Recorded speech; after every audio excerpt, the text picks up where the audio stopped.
Hi there, welcome to Kneppy Invest and welcome to another answer and reply video where I get to answer your questions and reply to your comments to the best of my ability. And I probably have to emphasize that, to the best of my ability. Sometimes my ability might be severely lacking. So let's get into it. Now, I just mentioned before I start, I often use a filter, and that filter is I haven't responded, which I thought will filter out every single question and comment that I haven't responded to. But I just realized, just before I started recording, that it filters out questions and comments I haven't replied to. And I just noticed that because the first or the most recent comment is from NYSE 007420, talking about medical developments.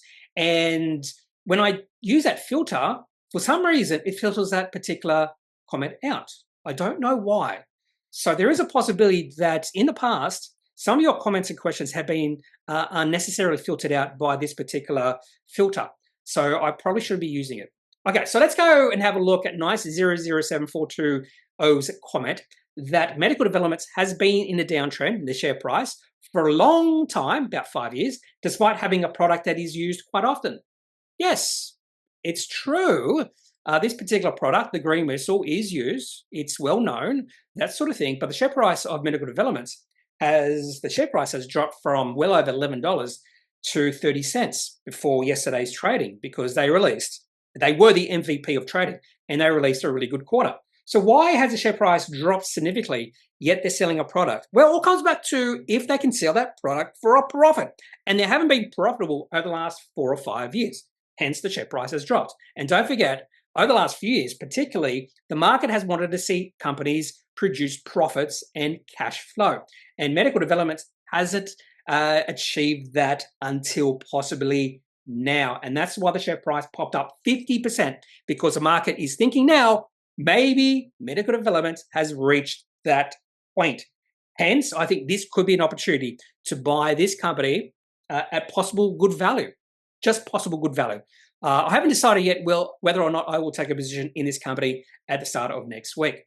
Okay, so let's move on to the next question. And this is from Jazz and Tails. Can you help with your trading view 100-day moving average crossover screener? You talked about this a month ago. Quick overview of the setting would be greatly appreciated, mate. I can definitely do that for you. So I'm assuming you're talking about the screener and not my own moving average crossover I use, which is 2500 day. So let's have a look at the screener. This is one of the first screeners I always look at. In fact, what I might do is start from scratch. So I'll go to a new one. So overbought, yeah, we'll have it overbought.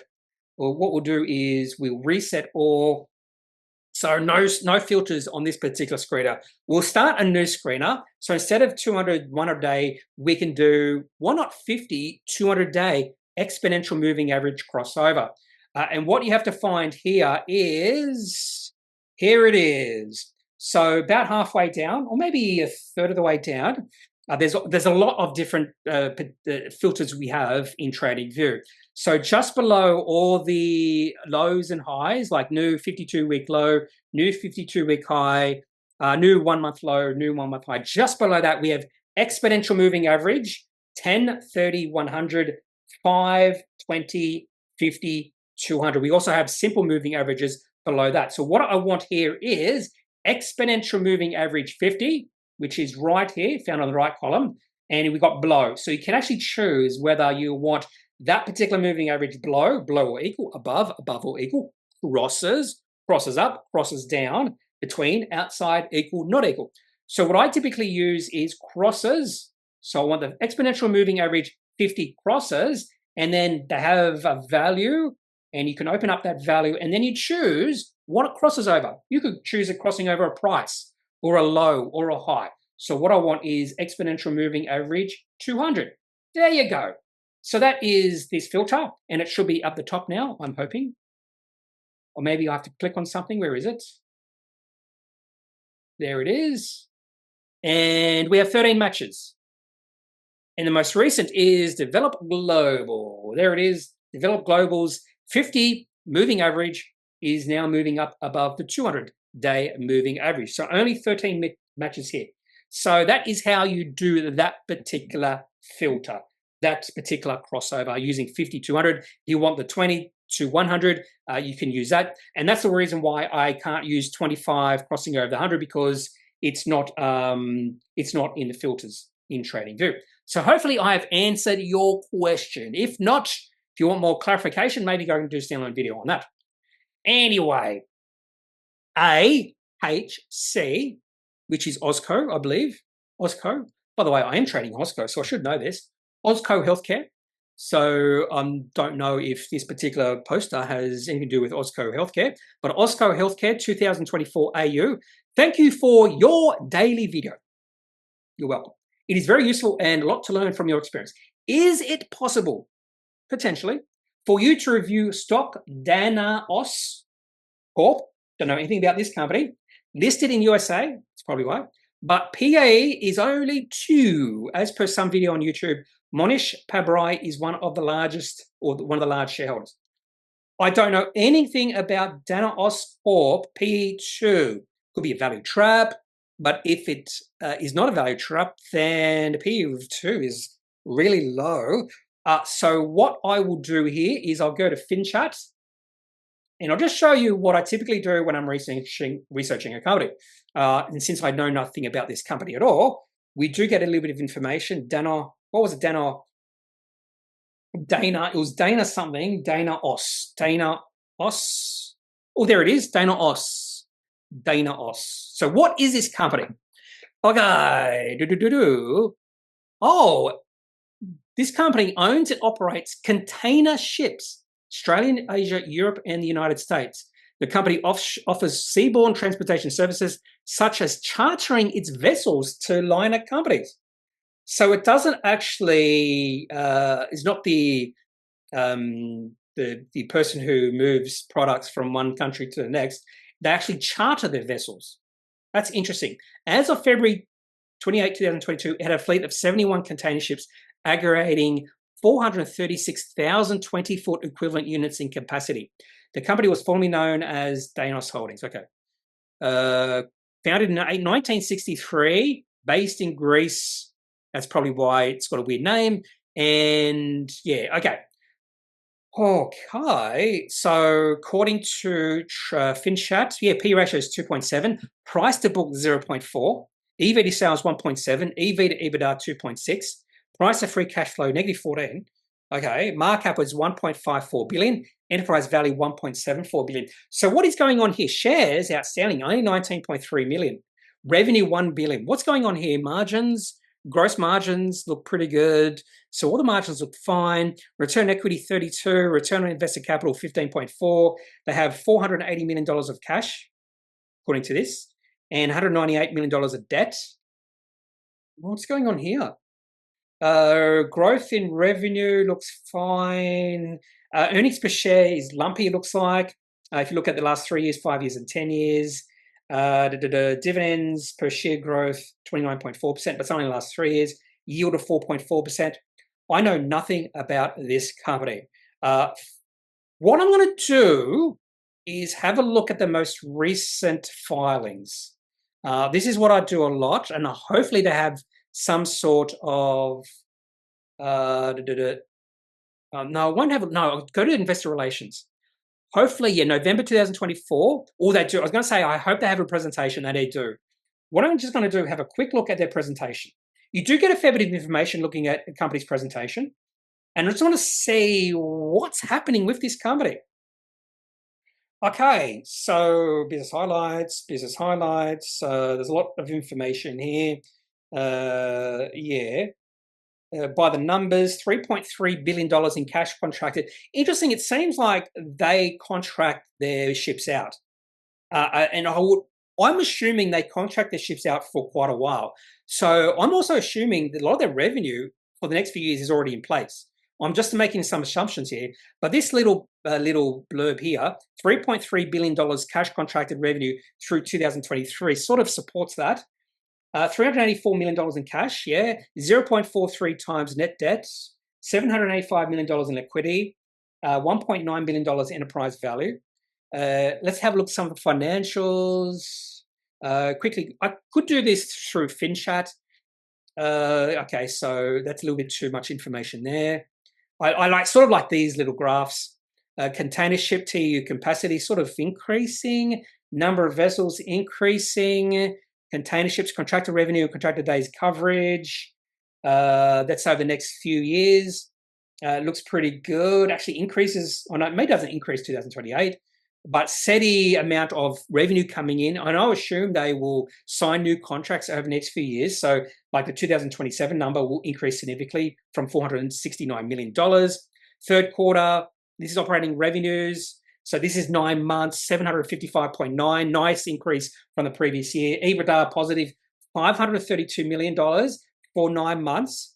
Remember, this company has an enterprise value of 1.9 million. So that's interesting. Income of 399 million. Again, 9 months for a company with an enterprise value of 1.9 billion. What am I missing? That's the question that is sort of popping up right now. Free cash flow, 445 million. Nice increase from last year. Again, what am I missing here? Everything's pointing to this company being intriguing valuation-wise. Segments, operating revenues per segment. They have 2 segments. So dry bulk vessels and container vessels, by far the biggest segment is container vessels. Oh, here we go. This is some of the contracts they have lined up, I think. So all the way through to 2028. I'm assuming that's what that is. Yep. Okay. I'm assuming this is what that is. Substantial container ship fleet employment and charter coverage. Yep. Dry. Don't really care about that because it's fairly management. Some people care about management. Looks like they are mostly Greek, just based off their names, which is understandable. Seems like it is a Greek company. And I wonder if this guy here, 30 years of experience in shipping industry. There's one of the ships probably. Looks like they listed 2019, maybe. No, the IPO in 2006. Okay. Talking about their fleet. All right, so I'm going to get out of this. So it does look intriguing. I'm just going to have a quick look at their financials. We'll have a look at the revenue and gross profit margins. I suppose this company had a really good time just post-COVID, which is why revenue increased a lot. Before then, revenue was going down. Yeah, it was actually drifting lower, and margins have increased slightly since 2020. So this company could have really benefited from COVID-19. Maybe this is the reason why. And maybe the market is just not aware of this company just yet. I don't know. What about the income? Just going to quick look at their income. It's probably all over the place. Oh, really big profits in 2021. Profits have pulled back to about 500 million. But before 2021, this company was barely profitable and some years was loss-making. So this company definitely shifted in 2021. The other thing I would like to see is how much of debt they used to have. So if we have a look at the balance sheet, I just want to see how much debt they've paid down. So, they had a lot of debt. I'm going to get rid of some of these. So just so it's a little bit clearer. Oh, look at that. They had massive debt. Back in 2014, debt was almost $3 billion, and it's been paid down each and every year. And it looks like it was paid down to $382 million last year. Maybe a little bit of an increase in the last 6 months or so. And maybe that's they're buying capital expenditure. They're buying some new ships. But a really impressive pay down in debt. I'm just going to, why is Danaos so cheap? Danaos. So cheap. Just see if there's anything out there. Okay, so on Wall Street Bets, Danaos, the richest company on earth. Don't know sure about that. So there is a little bit of commentary in Wall Street Bets. Seeking Alpha, this company is far too cheap. It's a buy. Container ships, Danaos buys into dry bulk and mid-rate. Should you investigate Danaos Corporation from Simply Wall Street? Again, Seeking Alpha. Why did Monish Pabrai invest in Danaos? Okay, that could be a good read. Moo also far too cheap. It's a buy. And why is this company the richest on earth? A bit of commentary here from Duluth. Okay. I'm not going to go through that. It's a lot of information there. You might want to just read this. He's also written a bit of a bear case as well. I'd say he's a bit of a bull when it comes to this company, just based off saying it's the richest company on earth. I'm not sure about that. So why did Monish? This is something you have to pay for, and that'll be interesting as well. Why did Manish Pabrai buy a lot of shares in this particular company? Annual free cash flow, yeah. Even before 2021, it was fairly low, much lower than it is now. So maybe the market is thinking that this company's had 3 or 4 years of really good times and it's going to go back to what it was before COVID-19. Maybe that's why this company is so cheap. There must be a reason why it has a P ratio of 2. So anyway, that's what I'm going to talk about when it comes to Danaos. I'm just going to have a look at the chart. Danaos. And what I'll do is I'll have a look at the weekly chart. Yeah, the share price was really low in 2020. Share price was down as low as $3. Now it's 79. So it has responded really well. And look at the volume coming in as share price started to increase. That's really interesting. The volume has really lowered since then. Share price has been going sideways. I don't know. I'd have to do a little bit more research on why the share price or the valuation of the company is really low. There must be some sort of reason that I am missing, and I probably just don't have the time to do it right. Well, I have the time, but I just don't want to bore you all. Anyway, so thank you for providing us that AH7 2024 AU. First time I've really, I don't think I've ever seen or heard about this company before. Maybe once in the distant past. Okay. Vin Healy mentions that medical developments are in phase 3 trials in the USA for the green whistle. I'm not sure if I mentioned that because I wasn't sure if they had FDA approval to sell the green whistle in the United States. And if they do get that sort of go ahead, that would be a really exciting move forward. So I want to maybe I'll do a little bit more research on medical developments because that would be a really good catalyst for this company, particularly if they do become profitable and cash flow positive without the USA. That would be really, or make this company even more interesting than it is already. Okay, so MAP 0v0, because I was getting a little bit confused about their recent or their previous comment. My point is Appendix 4C's reports are often filled incorrectly when you have positive net cash. Quarters of funding is meaningless if you are not decreasing the available funding. Hence should be NA as directed by the note. If the NA has reported positive net operating cash flows in item 1.9, answer 8.5 as NA. Oh, okay, I understand what you're saying. I actually do agree with you here. That a lot of times that section 8, is unreliable because they do assume a company is going to maintain that sort of cash burn or not. And when I say not, I mean some companies, particularly if they do have, this is what I hate, if they do have government grants and tax incentives for 1 quarter, it really distorts the cash burn. The company could be burning through a lot of cash and distortion. Some companies receive $6 million in 1 quarter through government grants, and it distorts Section 8 completely. So I will have a look at Section 8 on at times, but I wouldn't pay much credence to it a lot either. So I think that's what you're talking about. I think a lot of the rest of the Appendix 4Cs and 5Bs are fine, but I do question some certain parts of it. For instance, government grants and tax incentives, in my opinion, belong in financing section. And Section 8, you have to look at that and know some things about the Appendix 4C and why they might not have to fill it out. So I have talked about that in the past. So hopefully I have made sense there. Bill Walton says, buying post-earnings dips is the bomb if one has cash. Post-earnings dip. Oh, I see what you mean. When the share price pops up and then it dips. Yes. I think I know what you're talking about. So if I do see medical developments dip on Monday morning or maybe even Tuesday, I probably will take a position. I'm not confident that's going to happen just because trading on Friday was so bullish. And I think that momentum may continue into Monday. Anyway, Jake Shard asks, can you please do a review of Frontier Digital Ventures? They did release update on Friday. I had been a holder of this company and I've sold out. I sold out a while ago. I'll have a look at the chart in a second. I just have lost trust, not trust, maybe I just am not as bullish about the possibilities of this company. And this update didn't fill me with any nice, warm, fuzzy feelings. For instance, this is group operating revenue. This is the last 5 quarters, flat, not going anywhere. Group operating EBITDA and margin, flat, not going anywhere. Group operating revenue, flat, not going anywhere. Group operating EBITDA and margin, maybe up a little bit.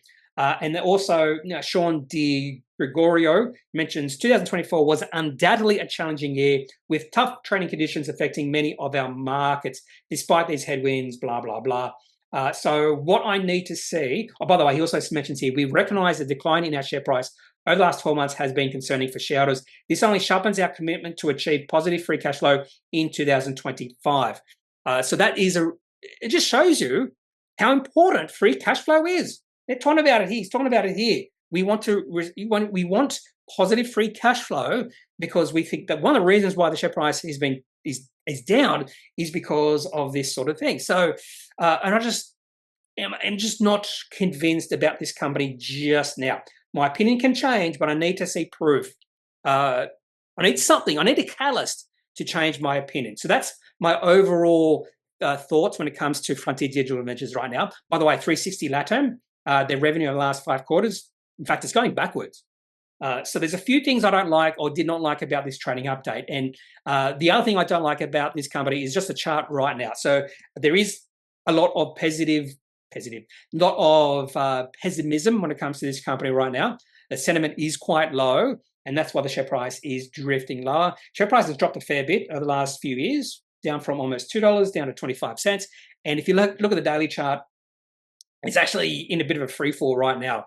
Some really big volume coming in the last few weeks. That could be a good sign, but we haven't even seen any bounce. So really high negative sentiment in this. I'd say it's high negative sentiment in this company right now. So for me, it's just remaining on the sidelines until I see proof that things are turning positive for this company. And the positive things I'd be looking out for are free cash flow, growing revenue, that sort of thing. Anyway, thank you for that. KLI22 says, when you say taking profits, do you mean that you sell the entire stock or do you sell the profit part of it? Okay, well, it's dependent. I will, for instance, some companies that I do like a little bit more than others. For instance, I'm thinking of taking profits with Aristocrat and Breville. In fact, I'll tell you why I'm thinking of taking profits with both of these companies. I was looking at this last night, and if you have a look at the weekly chart, the main thing when it comes to Aristocrat, you can see the share price has really rallied hard over the last 8 months. And I was just comparing where the share price is to the 200-week moving average. That's that red line. And wherever you see the share price significantly above that moving average, you tend to see a little bit of weakness. So it's well above that. I wish there was like a standard deviation or something like that. It's well above it. There were a couple of positive broker upgrades during the week, if I remember correctly. And that can be also a sign that it's time to maybe take some profits. But it does not mean I'll sell out completely. What I'm thinking, because my share price, I'm up 100% on this position. So I bought in October 2022. So it's about 21 months. Not 21 months. That's 23. It's actually more than that. It's 2 years. Wait there, what year? No, it's 2 years and about 3 months. So what's that? 27 months. So I'm up over 100% over the last 27 months on this particular buy. And the reason I bought Aristocrat was simply because I thought it was good value. I think the PE was like 18 or something, and I thought that was quite low. And the share price has significantly increased. It's more than doubled. PE ratio now is like 35, 36. So I do think there's definitely an argument it is overvalued. Beautiful chart, however, but I'm just thinking it's looking a little bit toppish, and I might want to take or lock in some profits. So it does not mean I'll sell out completely. What I might do is just sell half, or sell my profits, all my profits, and maintain my original capital. Not original capital, but say I bought $5,000 worth of shares, just maintain $5,000 in today's prices. So sell out maybe half or just over half. something like that. So that's Aristocrat. Same thing with Breville. I think there is also an argument that Breville is a little bit overvalued. And I'm going through all my long-term holds, and I'm going to do the same process. Should I take a little bit of profits with some of these companies? Because some of them are looking a little bit too expensive for my liking, and I could deploy that cash to better use. Now, the problem with that is the share price could keep on going up. That's why I won't sell out completely. Now, when it comes to Zip, and I think you're talking about Zip. Was this Zip? I'm not sure. It might be Zip. I think we're talking about Zip because I was mentioning taking profits with Zip. With Zip, it's completely different. It's completely different because I don't think Zip is a high-quality company. I don't even think it's near to be a high-quality company. It needs a lot of proof that it can grow its revenue, profit, and even become profitable, that sort of thing, over the long term. I just don't think it's nowhere near that stage. So for me, this is a purely trading stock. And if I sell Zip, it will be completely. And what I'm looking for here is if it rallies above 250, I will just wait and maybe just see if it can see if it can rally again. But if it remains below 250, I'll just sell everything. A nice little profit. I'm not going to be disappointed with that sort of profit when it comes to Zip. And yeah, I just don't. This chart is starting to turn around, looks like. So, and the key here is $2.50. And if I sell, complete sell. So it all depends. That's the answer to this. It all depends. H. Raddy has written some French. Let's see if I can read some of this. Mercy is thank you. Thank you for your something day. I'm not sure what Myers it is, but that's Jory's day. So thank you for your something day. Thank you for the update. Maybe.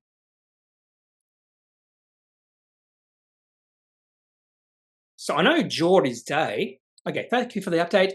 I don't know what that word is. Traders, in particular, first. That's to do research on the market before entry. I have to say that trading is plus gratificant means probably more gratifying or better. Is it better or something like that? Better? I'm not sure what gratificant is, but it's got the gratificant, which sounds better. Content or something like that. Why is there no rewarding? Oh, rewarding. Yeah, that makes sense. Rewarding. So plus means more, so more rewarding than single possession. Simple is single. I'm pretty sure simple is single. Best, thank you to, this is like a scam because they just mentioned a name. So what I'm going to do is report and delete. Just learning my French there. Just practicing on my French. Not learning, practicing on my French. CDG, hi Kneppy, would be great if you have a look at SHG XA. Don't know a whole heap about it, but the chart looks interesting. Have a good weekend. So Singular Health did release the most recent Appendix 4C.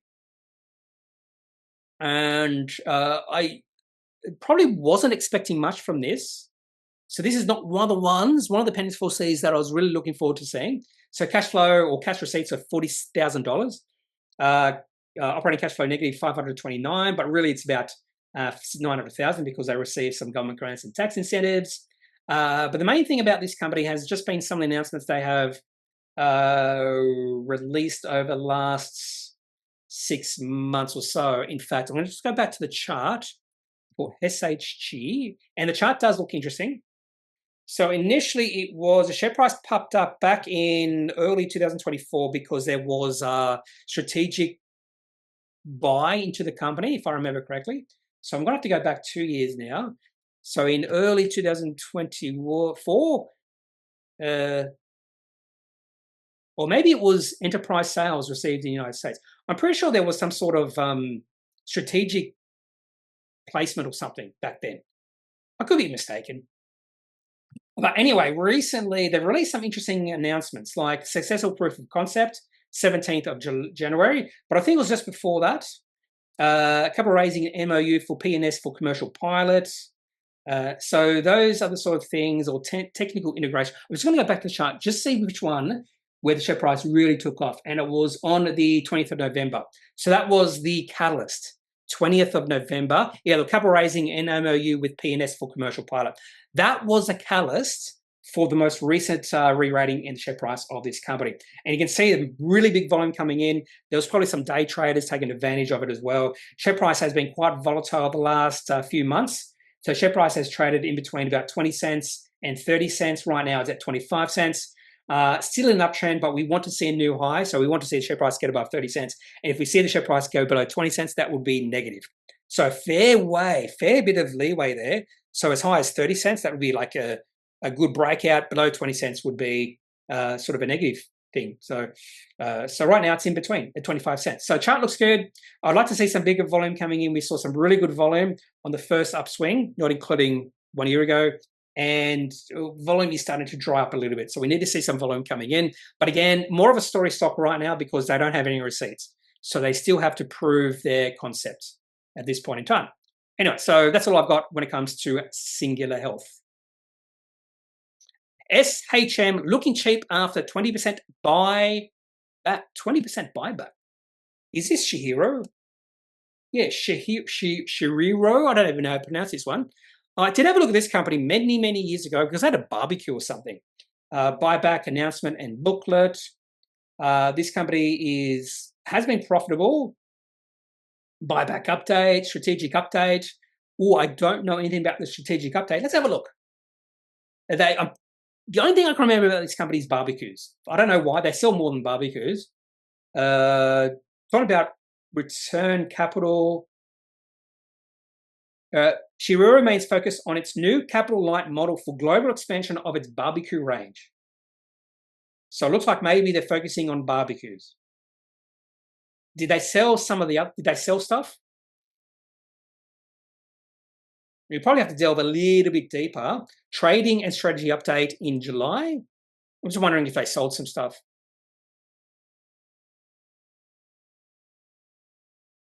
Here we go. Without the contributions towards expenses from the exited Australian appliances businesses. So they did sell something, just reading that. Shriro has had to right-size the cost of its seasonal price, which includes barbecues, Robin Hood, pizza ovens, cooling products, and heaters. There you go. And again, I have not looked at this company for many, many years. And let's have a look at the chart for SHM. Just going to have a look at the chart first. Share price really not doing much. Now, again, they've sold something. So I'm just going to adjust for dividends. So if you adjust for dividends, chart doesn't look that bad. And the company has a market cap of $77 million. And yeah, the revenue has really dried up or fallen the last few years. That's probably because they've exited a business. So revenue of almost $120 million, profit about $7 million. And that's been, $7 million the last few years. So they're trading on a PE ratio of 10. That's all I really know about this company. I'm just going to wait. What you probably should do is just wait for their half-year results. I'm pretty sure they have the same. Yeah, they released results in August, so they will release results in February. And I just probably want to have a close look at how they're performing.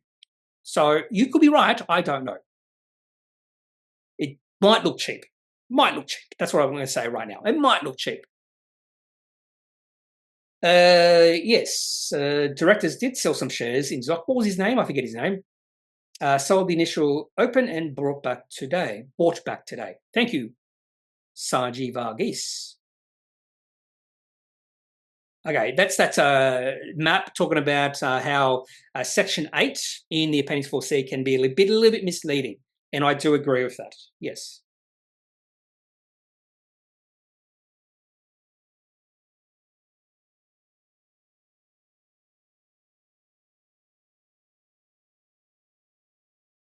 Okay. This is why I do this filter, because I have responded to quite a few. So I'm going to do this right now. There you go.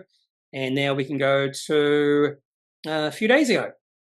Astronomic YT says a standalone series for updating your trading positions. My daily trading thoughts. just insights on anything you do about trading, buying, selling, without giving financial advice. What I'm going to do is I'll do a video in regard to this.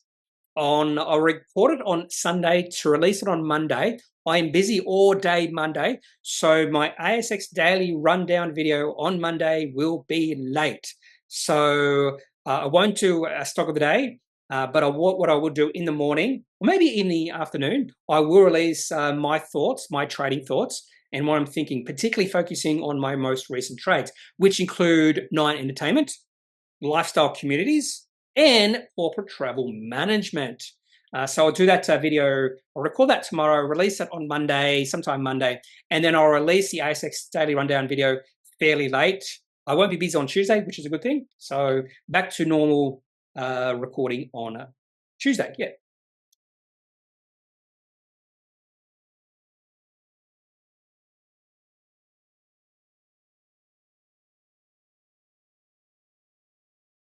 Okay. Well, thank you. Someone's giving me a nice little heart.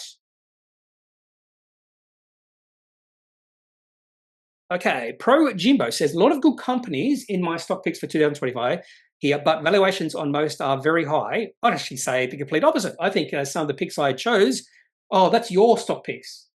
Okay, sorry, this is not my stock picks, because I was going to say the valuations of my companies were the complete opposite to your the valuations on your company. So I probably do agree with Pro Jimbo that a lot of your stock picks for 2025, some story stocks, some hyped up companies, that sort of thing. So valuations on most are very high and based off optimistic projections. So I do have to agree with Pro Jimbo here.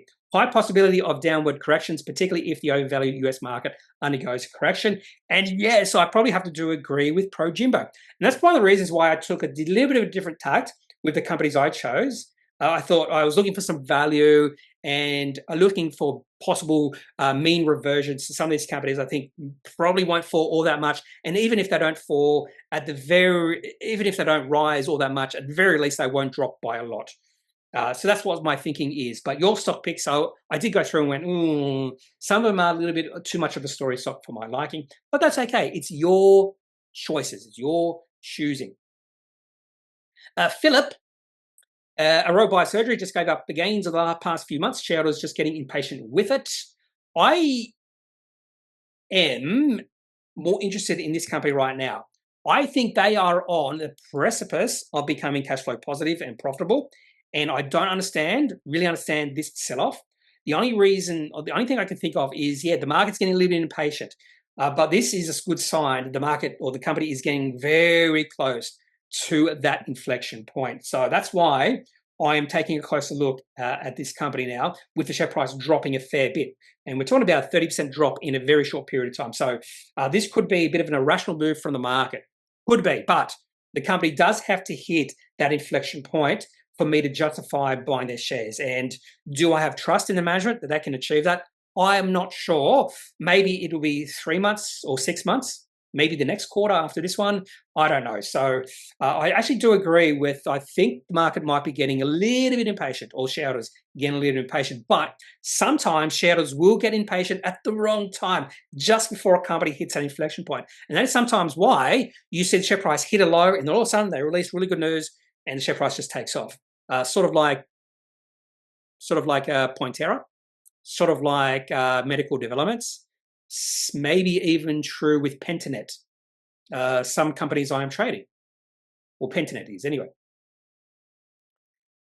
Okay, your Frenchman says, shout out to the fellow Playside studios out there, shareholders out there. I'm down 1,002 since at least like some you didn't buy when it was 98 cents. And now it's 20 cents. Good point. Few. This is another case where I think possibly the market is overreacting. And I think the appropriate word there is possibly the market is overreacting. Share price has dropped a lot. So maximum pessimism has been priced in this company. And all it takes is just one good quarter. The way I personally might play this is just to wait on the sidelines, to wait for confirmation that things are turning around. You might lose a little bit. You might miss a gain of maybe 30%, but that sort of confirmation, because it's decreasing a risk significantly. because who knows? Who knows what's going to happen to Playside shares in the future?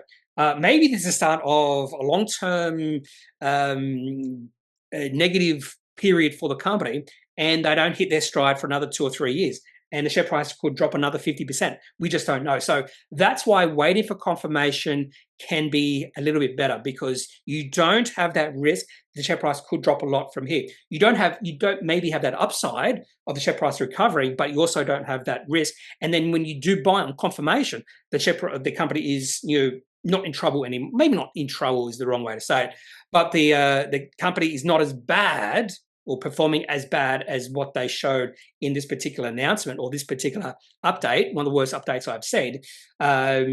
It's just that.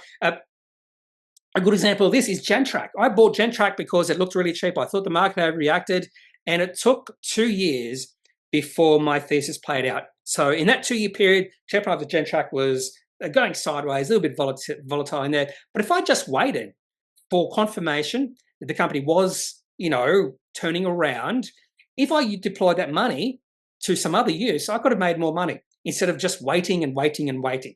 So that's what I'm talking about when it comes to Playside shares, just waiting for confirmation, because there's also that possibility that confirmation never comes, and there is that risk. You might not have that upside, but also you don't have that risk. So it's all about risk and potential reward. Anyway, so that's what I might do with Playside shares. Just remain on the sidelines.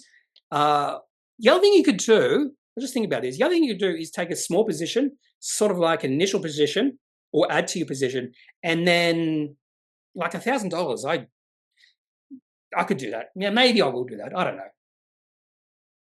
And that way, if you do have a small position, you actually do follow the company a little bit more closely, I have found. Yes.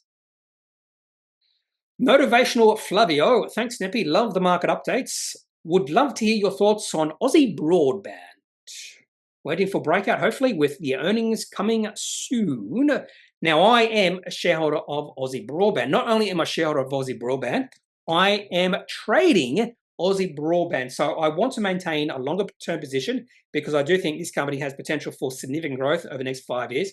But I bought on a dip, a pretty big dip back in July last year. That's me buying the dip. It's me buying some shares, and I bought some shares before this. So I added some shares. I think I initially bought a long time ago. Anyway, the reason I bought on this tip was a significant overreaction from the market. The market saw this as a downgrade. It was not a downgrade. It was a false downgrade. And the reason why I say that is they decreased like their EBITDA or something by $2 million. Maybe it was $10 million. But they also said they're putting $10 million of that money into forming that really cheap internet provider thingy. Not Dodo. What was it called again? In fact, I'm going to go to these announcements. I think this was one of the most intriguing reactions from the markets I have ever seen, because I even saw, what was the name? Ben Clark in Ausbis, of course, say this was a downgrade. It was not a downgrade. It was, here it is. So on the 15th of July, they released 2 announcements. Aussie launches digital-first challenger brand.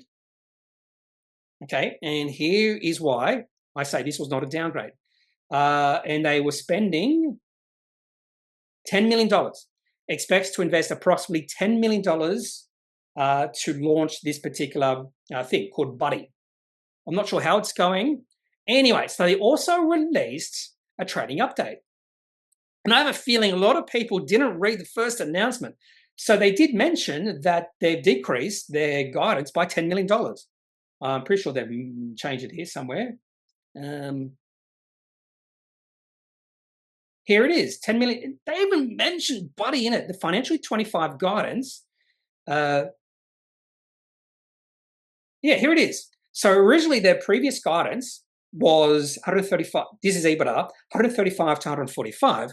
They actually mentioned Buddy Telco, including the impact of Buddy Telco. The EBITDA guidance range has decreased $10 million because they're spending $10 million on Buddy Telco. So in my opinion, this was a market overreaction, and even experts said, oh, this is a downgrade. It was not a downgrade.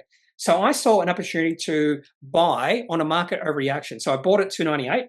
I just said to myself, if I see the share price go below $3, I'm just going to buy it. So I bought at $2.98. Share price did not fall much below that. In fact, the share price now is $3.94. So the share price has, well, it's gone up. What's that? That's 33% in about 6 months. I'm going to take 33% rise in 6 months. The other thing to note is I have this blue line. This blue line is really important. I should get rid of the blue line and put just a dashed line to be consistent. This dashed line right there is resistance. And the share price is getting very close to that. I want to see share price get above that. It'll be really good if the company releases a really good half-year results and then the share price takes off, it breaks out above $4.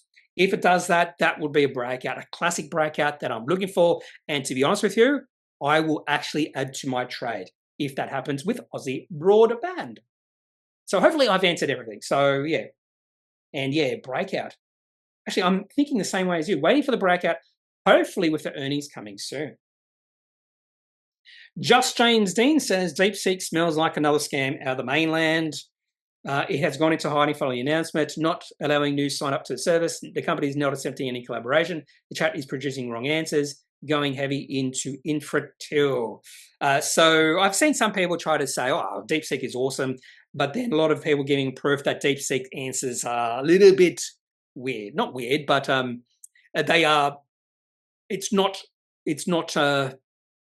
free speech. Put it that way, it's not free speech. They are not truly, there's not being truthful, particularly when it comes to China. Anything being said about China has been heavily redacted or, influenced. Anyway, so my thoughts on, and the other thing is, there's no way I would put DeepSeek onto my phone. There's no way I would put that app because it is a Chinese thing. It's a Chinese government thing. I have no doubt about that. Anyway, Bradley McDonald bought some Chemist Warehouse shares or some Sigma at $1.70. Happily sitting on this. Congratulations, Bradley McDonald. Oh, I've already talked about Wiser, haven't I? I talked about that the other day.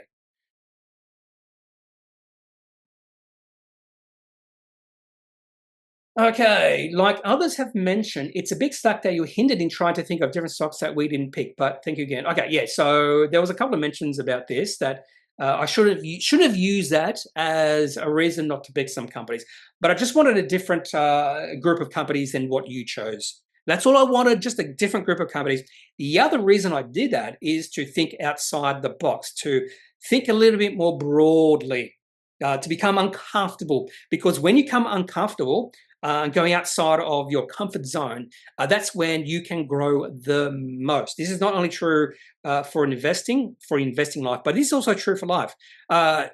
Help yourself by becoming a little bit more uncomfortable. Put yourself in those positions. Like, for example, a great example of this is I used to be really, really shy when I was young. So I'm an extreme introvert, but I wouldn't call myself shy now. But when I was really young, I used to be really, really shy. And what I did to get over that is I used to approach people, strangers, like at the beach, and start talking to them. That is how it was really uncomfortable for me. And that is how I overcame my shyness. So you can see significant growth if you do become uncomfortable. Keep an open-minded,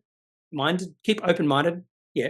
And that's what I did with this exercise. I chose companies I probably wouldn't choose otherwise. Went outside the box, my typical box, and I saw some opportunities. I'll be honest with you, I did find some opportunities that I might not have found before. Anyway, so thank you for your thoughts. Happy now. Also, Happy Now is mentioning Bioxen.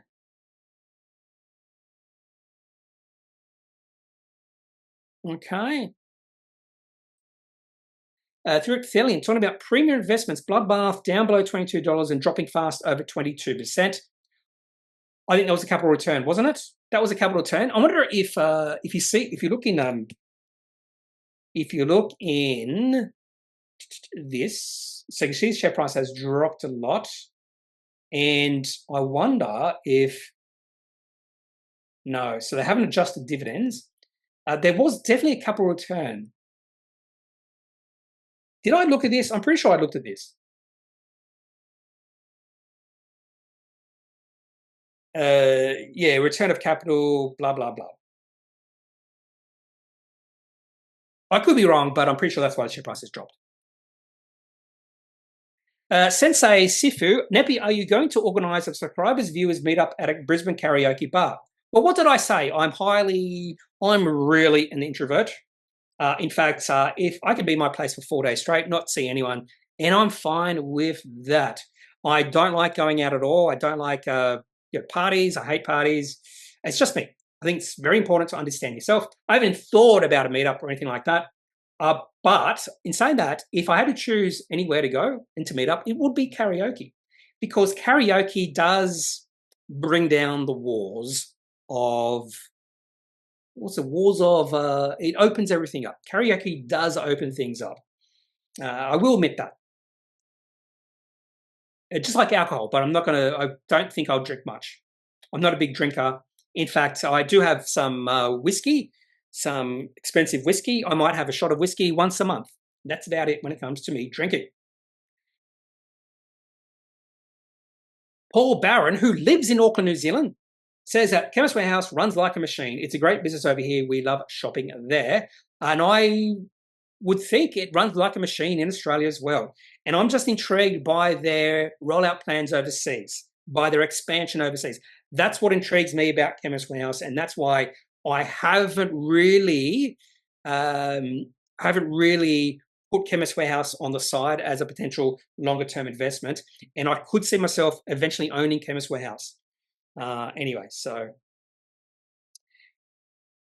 Kapil Seth, how would you decide a sell price? Take an example of Mika Metals. Okay, let's have a look at Mika Metals.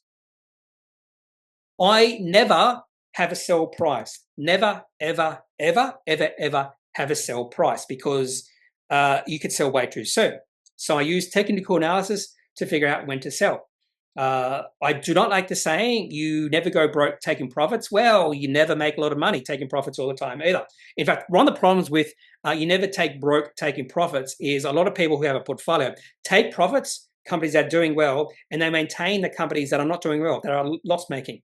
And eventually what's going to happen is they've got a portfolio full of companies that are down and losing, and they refuse to sell because they want to see the share price get it back up. So I do like the belief, the theory, the strategy to let your winners run, sell out of your losers. So that's why I never stick to sell prices. So with Mika, I have no price target. I don't like price targets. I'm just going to let this go as long as possible. Share price, I could sell this at 10 cents.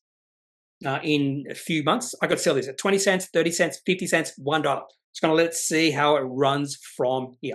So that's Mika Metals. No reason to sell this, even think about selling this just yet. And again, I don't have a sell price, just the chart. I use technical analysis for me to decide when to sell my trading positions. Okay, so Happy Now is talking about some issues with Star City Casino. In terms of, this is in terms of Chemist Warehouse. The last time I was ill, some 2 weeks ago, it was the first time I witnessed lining up to the corner of the street for medication, which along with many things tells me we are a sick nation that is growing ever more sick, and they had a very strong customer base. Yes, there are other chemists here, and it was not the only one, but so people had choices. That's what Peter Lynch used to do. He used to go out onto the street, look around different stores, get ideas, that sort of thing. And that's another reason why I do like Chemist Warehouse, because it seems like it's a much favoured chemist. And do you want to be jealous? I have not been sick for probably 5 years, 6 years. I have not had a cold. The worst I have had was maybe feeling a little bit sick around COVID-19. Maybe I did get COVID-19, but it cleared up within like 12 hours. I was thinking I was getting sick 2 days ago. I was getting that little scratch in the throat. Next morning, all fine. I have not been sick in 5 years. It's probably because people are more careful. I don't know. Even during those periods when everyone was getting sick, I didn't get sick. So maybe it's another more proof that I'm going to live forever. I'm immortal. And in a couple of trillion years, when the world or the universe is dying, I will be there witnessing it. Anyway. By the way, I'm joking. I'm joking when I say all that. Hopefully everyone knows that. Mr. Pat Puck I've worked at the Star Sydney for 6 years. RIP for me. And he used to work in the cellar, changing the beer kegs and post-mix. All that for the venues in the Star. Only 2 of us have that role. And there is a chance Star will go bye-bye. There is a chance of that. Don Kesby, CSL appears to be at the bottom of its trading range. The ComSec has a buy recommendation. The other thing I should mention, I never listen to any sort of recommendations from any brokers or anything like that. ComSec, whoever it is, Morningstar, never ever listen to those broker recommendations. And the RSI is 38, oversold. I will have a look at that on occasion. High quality company. I actually absolutely 100% agree. CSL is a high quality company with the share price well below 200-day moving average. Appears to be an attractive trade at present. What are your thoughts? Okay, so CSL, high quality company. Why do I think CSL is a high quality company? Well, let's have a look. So some of the things I look at, I was trying to think of a really good word there. Some of my factors, keys, I don't know. So the first thing I look at for every single company is revenue growth. Is CSL growing their revenue? Of course they are, yes. In fact, their revenue growth is over 10% per year. And that is true for the last 3 years, 5 years, 10 years. In fact, it does look like based off the last 3 and 5 years, they're accelerating their revenue growth. So last 3 years is 12.8%, last 5 years, 11.6%. The next thing I look at is margins. Gross margins, 52%. I would like that to be a little bit higher. And the other margins are, fair enough. Free cash flow margins at 12.9%. The other thing I look at is earnings per share growth. That's fine. I would expect that to accelerate, to increase over the next few years. Dividend, I don't really care about dividends at all. So I do know a lot of people would not buy CSL because they have a low dividend yield. But the thing about CSL is the dividends grow over time. And I did a little bit of research on this, comparing Telstra to CSL. And a lot of people bought Telstra back in the late 1990s because of the dividend yield. That was the wrong move. It was simply the wrong move. They should have bought CSL. And right now, if they maintain their holding in CSL, their dividend in CSL is significantly larger than the dividend in Telstra. So I do think even when it comes to dividend, even if you're an income investor, you have to look at the growth in dividends, because not only look at how much dividend you can get right now or income you get right now, but how much income you can get in the future. I think that's very important. So dividend yield 1.5%, and that's going to grow. P ratio, it's at 31.7. Historically, that's on the low side. Return on equity is 20.4%. Return on invested capital 14.1. That's good enough for me. The other thing is when it comes to valuation, what I do here. So the P ratio is 31.7. The forward-looking P ratio is 25. So they do expect some pretty good growth. And all I'm going to do is have a look at P ratio history. And just take your time, FinChat. P ratio history. One of the wrong thing or bad things about P ratio is sometimes you can see some one-offs, big rises or drops in P ratio. But it's at 32. And this is the lowest it's been since 2017. Now, if you go back, and if I could go back 20 years, you'll notice I might be able to do this actually. I'm not sure if I can. I can't do it in the financials because I can only go back 10 years. But you can have a look at, no, you can't. So the P ratio for CSL is the lowest it's been for about 7 years. And the other thing I do is look at the chart. And CSL, I mean, if you have a look at the long-term chart, this is the chart of a high-quality company. There's no argument. I don't care the share price has been going sideways for the last 4 years. It's consolidated. This is a chart of a high-quality company going back 20 years. Share price 20 years ago was about $10, maybe even lower than that. In 2005, the share price, we go to 2005 in January, share price of this company was $10. It's now $280. It's gone up 28-fold in 20 years. That's the definition of a high-quality company. Now, you might be saying, well, share price is going sideways. But it also went sideways for about between 2007 and 2012. So about a 5-year period between 2007 and 2012, share price of CSL went sideways. And what happened after that?